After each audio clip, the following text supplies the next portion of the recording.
Hi, this is Wayne Rivers at FBI, and we build better contractors. First, some news about boot camp. Our Dallas boot camp, scheduled for early November, is full, but we are taking wait list applications. So if Dallas is your goal, your dream, you want to get there, let Charlotte know, and she'll put you on the wait list. And if we can't get you in this go-round, we'll catch you next time. This week, I want to talk about how to be empathetic when you're not empathetic.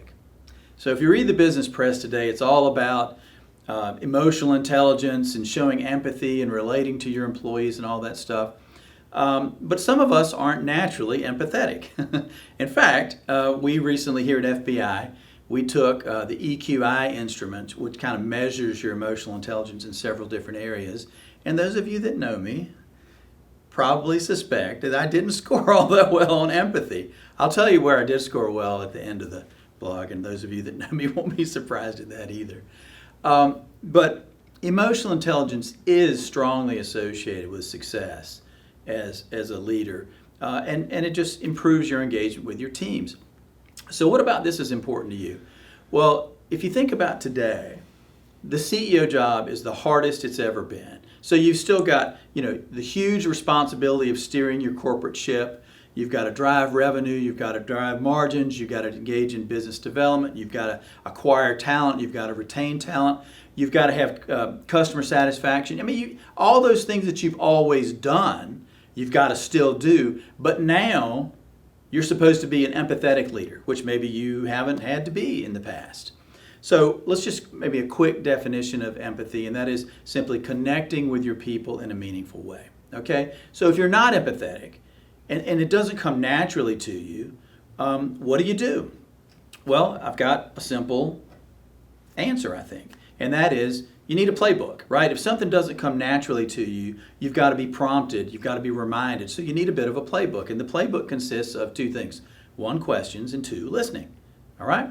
So just a few quick questions that anybody can use. You can pull them right out of your hip pocket, and you can be trained to be empathetic. That's one of the great things. If you ask questions and you listen actively, then you will become more empathetic over time. So the first one is, how is work for you these days? Right? You're in a field, you're at a job site, and you're interviewing some people, visiting with some people that maybe you wouldn't see in the course of your normal day. How's work for you these days? And just shut up and listen. Listen to what they have to say about their life and their experiences on your job. The second thing is, what's most challenging for you these days? What's going on? Tell me about it, et cetera, et cetera. And there again, be a good listener. The third thing, especially for your younger folks, how would you like to see your career develop? Some people may not have spent 10 seconds thinking about their career. They're just, they need a paycheck and they need to feed their families. But some people might give you something really valuable there that you can build on. The fourth one, how can we make things easier for you? That's a good one, right? Because one of the great things that I read recently is we need to remove all the friction from our processes. This applies to the Experience Economy book that Dennis and I have talked about in the past. Remove friction for your customers, of course, but also remove friction for your employees. How can you find ways to make their jobs more doable, less arduous, easier for them? And the final thing is simply a personal interest question. What do you do when you're not working? What are your hobbies? What are your passions? Tell me about your family, those kinds of things. What do you do when you're not working? Man, that's an easy one to pull out of your pocket. And you'll get some enthusiastic feedback on that one, I would think.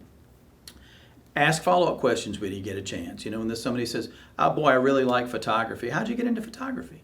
Right? So simple follow-up questions. You just learn more about your people, for gosh sakes, and be sure to listen. That's, most of us that are leaders came up in an era when we weren't. You didn't have to be a great listener back then.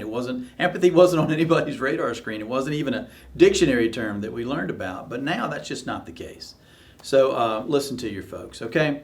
One of our members does a great thing, and they schedule lunches with the people. So maybe 5 to 10 employees at a time. Go out to the job site, order pizza, whatever it is.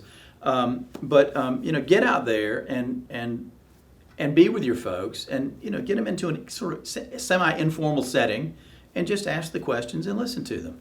Empathy doesn't come naturally to most of us. We have to work on ourselves. It's just like your golf swing. Think about how many hours you've spent tuning your golf swing or your tennis swing or whatever. If we spent that many hours working on ourselves and our ability to ask questions and engage with our people, how much better off would our companies be, for gosh sake? So let us know in the comment section what works for you. And let me circle back to one thing. So I scored pretty low on empathy. Where were my highest scores? Again, this won't surprise anyone. Self-regard. I was really high on self-regard. So there it is. I've been vulnerable with the audience. I'd like to hear from you in the comments. What works for you in terms of engaging with your employees? What secrets or tips do you have for the rest of our audience? This is Wayne Rivers at FBI, and we build better contractors.